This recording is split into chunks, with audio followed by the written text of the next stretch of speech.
Someone said the other day that they think little circles, which I include in quite a few of my kits, as a kind of optional extra, are difficult. And I don't think they are. I think they're just a little bit tedious if you've got to do a lot of them, if I'm perfectly honest. The trick is, well, there are two tricks. The first trick is to treat it as an octagon. Your eye will read it as a circle. So if you see when I've started off, I've done what to me is a horizontal stitch, then a 45-degree angle one. This one was vertical. This one's at an angle. This one is going to be horizontal again. And then the next one, I'm keeping my stitches quite small. They are only about 2 millimeters long, which is much shorter than I'd normally do. This one is an angle. This one is vertical to my body. I'm working upside down. And this one is at an angle. And what you get is something that measures up to itself. So if you keep all of those stitches roughly the same length, 2 to 3 millimeters, and you go horizontal. I can't split my stitch now. Angle. And you see I'm keeping all of my stitches roughly the same length. Vertical.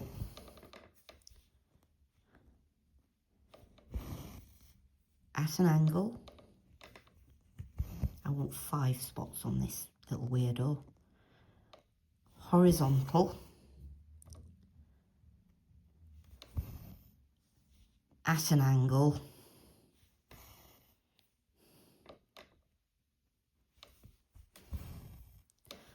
Vertical.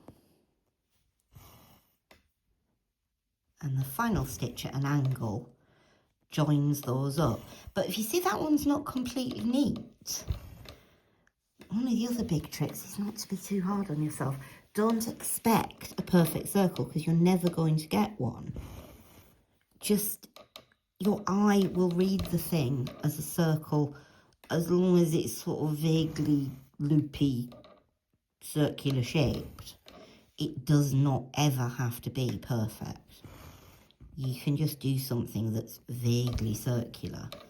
And it's a very minor detail on a big piece like this, because this thing that I'm working on started several years ago and then had to put aside when I was writing the Opus book, and I've only picked it up again a couple of months ago. This is one of my Luttrell fantasies.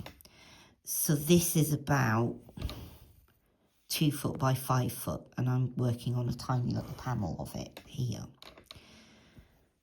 So it is really a very minor detail in the whole thing. The other trick to it is to use the couching bars on your laden couch work kind of as a guideline. So you can say, well, I've got these little stitches here, I've got 2 bars. As long as I don't go too far either side of this central bar, my little spotty circle-y thing is going to look just fine. You don't have to have them all the same size, especially not if they're on an animal. And I think this kind of is on an animal. It's a human hybrid. He's definitely got little lion-y legs and no arms, because he's got wings instead of arms, I suppose. So he's definitely some kind of hybrid. Maybe he's the love child of the harpy who's just below him. Could be.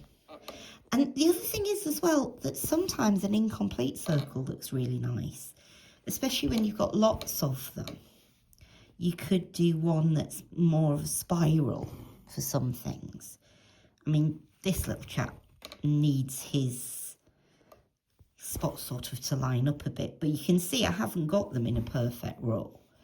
They don't have to be. I'm really just doing 8 stitches each. And because in this instance, when you're working them on top of laden couch work, because what I'm doing is in imitation of the little white spots on the 14th century manuscripts, because this piece is all creatures taken from the Luttrell Psalter, that they sort of sink down into your laden couch work a bit, and you don't really need them to be perfect. I could at a pinch fit an extra one in there, but I don't think he needs it. I think I'm going to call him finished. So that's just a quick demonstration of how to do little round white circles on top of your work.